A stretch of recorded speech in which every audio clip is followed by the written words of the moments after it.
Melek balalarımı bugün eve yola salırıq. 2 dənə prinses qızımız və oğlumuz bugün evə gedir. Birinci qızımızdan istəyirəm başlayayım. Liya qızımız 4 ildən sonra anadan olub. Əsas problemlər endometrioz sistları idi. Müalicəmiz 6-7 aya uyğun olub və həmləliyimiz çox riskli keçib. Buna baxmayaraq möcüzə qızımız qucağımızdadır və hər şey yaxşıdır. Bugün evə yola salırıq. İkinci balamız düz 11 ildən sonra mamiçkamız 3-cü dəfə ana oldu. İlk dəfə də müalicə elədik. Körpəmiz dünyaya gəldi, sonra ikinci. Burada da bir kurs müalicə nəticəsində həmləlik baş verdi. Həmləliyimiz çox çətin idi.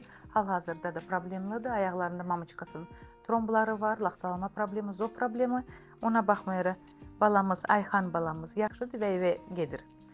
Üçüncü balamız Alina qızımız 5 ildən sonra mamiçkası 3-cü həmləlik keçirdir. Birinci uğursuz idi, sonra həmləlik baş vermirdi. Sonra müalicə elədik. Bir oğlumuz var və qızımız var. Mamiçkasında boru problemi idi, hormonal problem. Ona baxmayaraq hər şey yaxşıdır və həmləlikdə çapıq problemi idi. 2-3 milli çapığımız çox nəzik idi. Ona baxmayaraq 38-39 həftəyə çatdıq. Bütün balalarımız sağlamdır, qucağımızdadır və evə yola salırıq. Arzu edirəm siz də sevinəsiniz, sizə də qismət eləsin. Belə prinses uşaqları və qızları və oğlanları.